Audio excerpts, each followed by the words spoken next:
Yo, it's Trent. Hope everyone's having a good day, good week so far. Happy Tuesday, and we got getting chased by the cops through a cornfield story time, or escaping the cops in a cornfield story time. I don't know exactly what it's going to be called yet. I mean, you guys know, you clicked on it, but appreciate that, by the way. Let's get into it, okay? So first of all, this was a group it was a weird friend group. It was like a mix of three different groups, and there was only four of us in this little group, and we hung out like 3 times ever. The one thing I can tell you guys, though, is that this group is the same exact Storytime group from when I told that story about doing the whippets and the balloons in the car. This is that same exact group, okay? And I'm trying to think of why this even, like, how this even came about, this group of ours, but I think what it was is I had one dude from my football team, and we both we both loved football because we were good, in like before high school. And then we got to high school, things got rough, so we kind of started smoking, doing those kinds of things.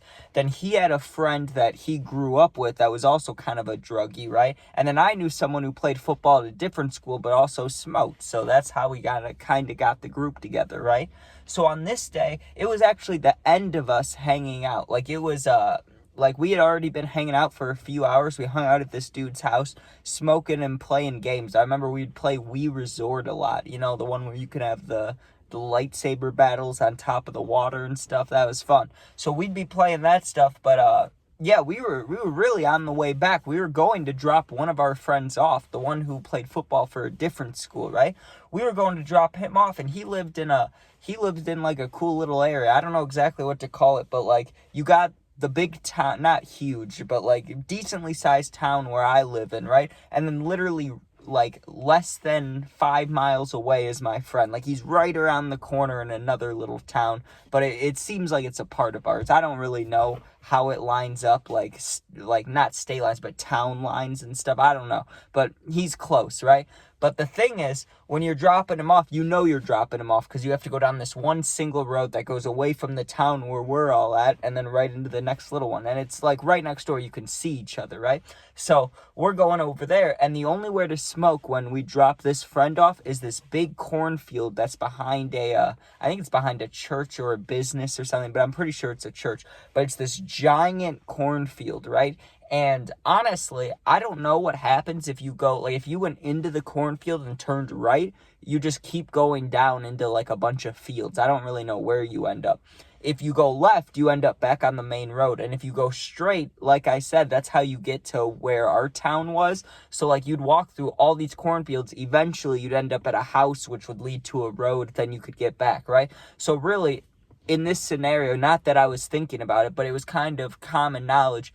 If we ever got chased by the cops through here, you wouldn't really turn right. That's the one place you don't want to go. You can go backwards, left, straight, but you don't want to turn right, okay?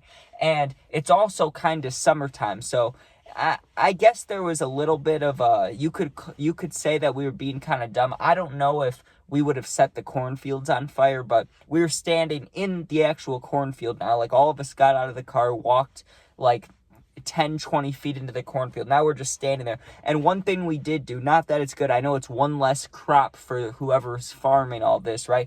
But we stomped down one of the big corn things. That way we had a bigger space to stand, because we really did not want to set anything on fire. Like, we knew how bad that would be. That's like a whole felony if you set someone's farm stuff on fire. So we were like, we don't want to do that. And it didn't seem like it was super dry up, but you know how those corn stalks are, like, with the big yellow leaves coming off of them? Like, those look like they'd catch on fire easily. So we kind of cleared out a little space, and I know, like I said, we shouldn't have really destroyed anything, but we stomped one of the crops out so we had an extra space, because we did not, like I said, we're not setting anything on fire. So we stand there, and we start smoking. Now, I don't even know who could have called the cops, because if you're driving down the road, there's no way you see us unless, like, we have color on like this. Like, usually I'm wearing black, especially back then. So I don't know how someone could have saw us. Maybe they saw smoke going above the crops, the corn, and they were like, oh, I gotta call this in. I don't know what they could have saw, because we were smoking out of a bowl. It's not like we were smoking blunts and there's all this smoke. Like, I don't know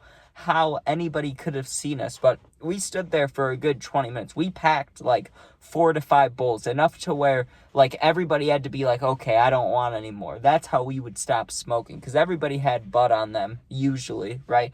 Or a cart or something. So we would just load up. We would just smoke as much as possible every time. And then there was one person in our group that felt comfortable driving, and they would be the driver during these times. That's good, but it's the honest truth. But anyways, we're still in the cornfield, and we're standing there, and we start hearing sirens come down the road, right? Like, we hear the cop sirens. But of course you're wondering, because when you hear the sirens far away, you're like, is that an ambulance? Is that a fire truck? Is that a cop? And even then, we didn't think it was for us. Why would it be for us? Like, we'd smoked in this cornfield a lot. There's no chance of the cops coming or anything.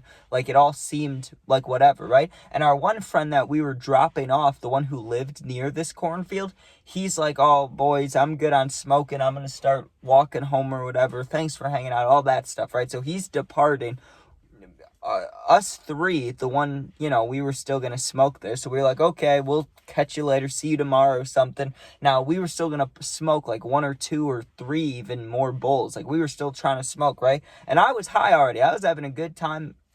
There was no need to keep smoking, but we didn't feel like paranoid or that we had to leave or anything, because we'd smoked here before. There'd been no problems. And like I said, we were pretty hidden. We had to walk behind a church through a little like wooded area, and then you're in the cornfield. So there's no way someone should see you. I don't know how someone did, right?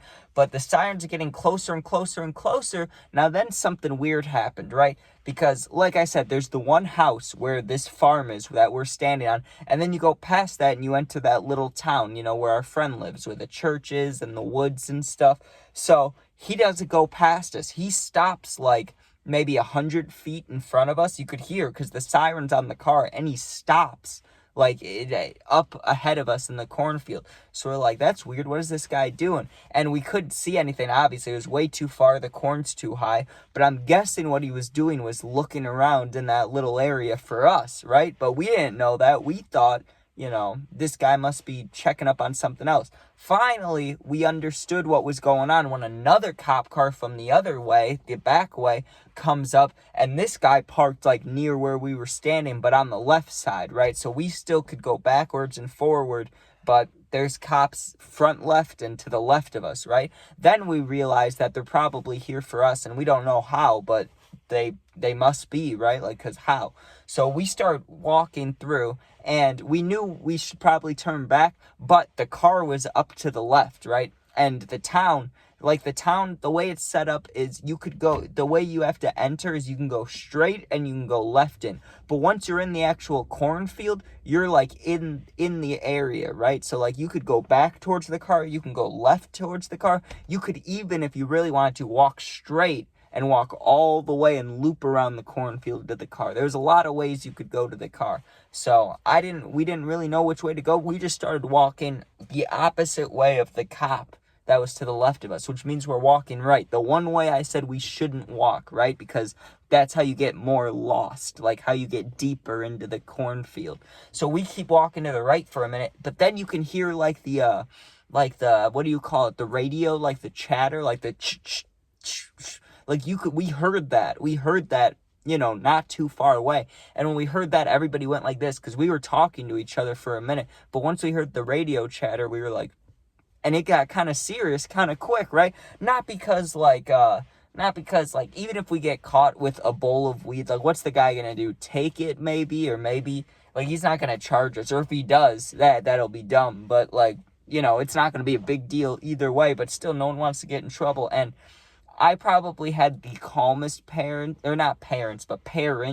my mom. Like, if she found out what would have happened if the cop caught us, all that, I probably would have the chillest reaction, rather than my other friends. My other friends would have gotten flipped out on, right? Not me. So I kept that in my mind, like, it's not that big of a deal, but these other boys, it was a big deal to them. So I was like, yeah, we should be getting away. So we heard the chatter, we get into it, we hunch down, we're like, shh, shh, shh. And we're tracking through the cornfield, trying to figure out which way should we go.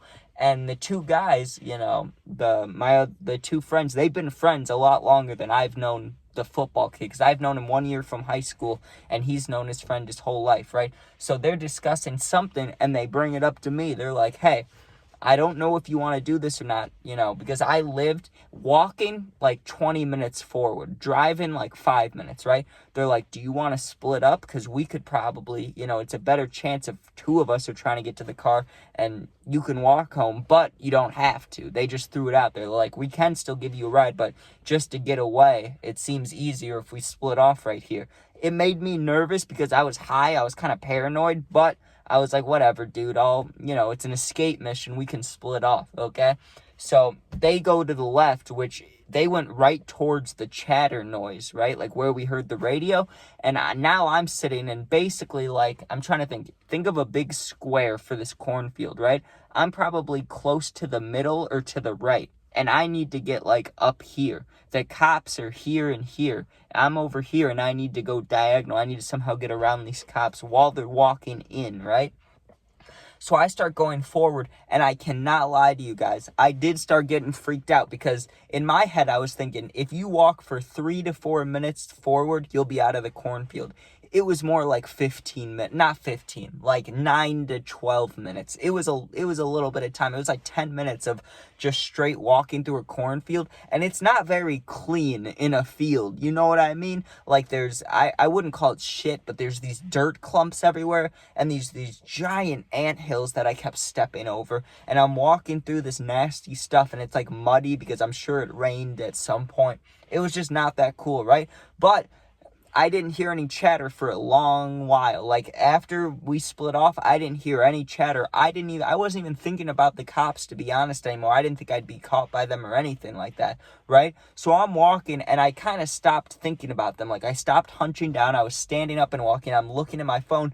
And like I said, I was starting to get kind of paranoid about being in this cornfield. So I put on some Juice WRLD, right? Because he's always the music dude that calms me down, right? So put on some Juice, that'll calm me down, right? Well, I'm blasting it in this cornfield, and what do you think happens? I hear something to the left of me, right? I paused the music immediately, and I kind of snapped back into it, like, oh shit, you're not out of the woods yet. Like, literally, you're not out of the cornfield yet. There could be a cop right here. Sure enough, I hear like rustling, like branches being broken. Literally the guy stepping on corn stalks probably. I look to my left, and all you see is yellow, or like yellow/white, the leaves of the corn, the big corn bundle, the corn stalks. Like, all you see is that color. And then through a glimpse, through like 2 or 3 corn stalks, I see a kind of a navy blue color. And I knew that's a police vest. That's a cop. Like, that's a cop right there. And I didn't even hesitate. I just took off, dude. And listen, running in a cornfield fucking sucks, man. You're getting hit by all these things, and it's itchy. It's not that it hurts. It's like it was itchy, dude. I keep getting, like, rubbed by all these leaves that are just rough and yellow and gross. And I'm running. I know I just ran like I was holding a football, but I was sprinting forward, right? And I'm just hoping that soon enough I get out of this cornfield. Well, I'm looking up, and I kept trying to jump to see how far I had to go, but I couldn't tell, right? And I'm running. And when I hit the edge, dude, it was a nightmare, okay? Because you'd think the way we came in the cornfield, there's no gate, there's no fence, there's nothing there to keep any animals out, to keep any people out. Like, it's just a cornfield, there's no gate. Well, on the other side of it is the property line, like where the house is, right? Where I said if you go forward, there's a house. I had no idea there was going to be a fence there, right? There was like a half a person-sized little picket fence. You know what I did? My knee hit like the very first peg it could hit, and I went flying over. I didn't even have time to try to jump. Like, I was sprinting, and I kept looking behind me to the left like that to see if I was going to see that navy blue color again, if the cop was chasing me. All of a sudden, just my knee hits this white mini picket fence, and I literally just went flying over the top. I got lucky because the top of it was kind of sharp, so like if I would have just fallen right over on that, I could have gotten a cut or like gotten stabbed in the leg or like my stomach even or something. But I just went flipping over it, landed on my tailbone, landed on my back. It was all wet too. The ground was gross and like wet right there. In the cornfield, it was barely muddy, a little bit muddy, but barely. On the outside, I don't know if it was like he he hosed it down or what, but I fell in like a super wet spot. I had wetness all over me. It was disgusting, right?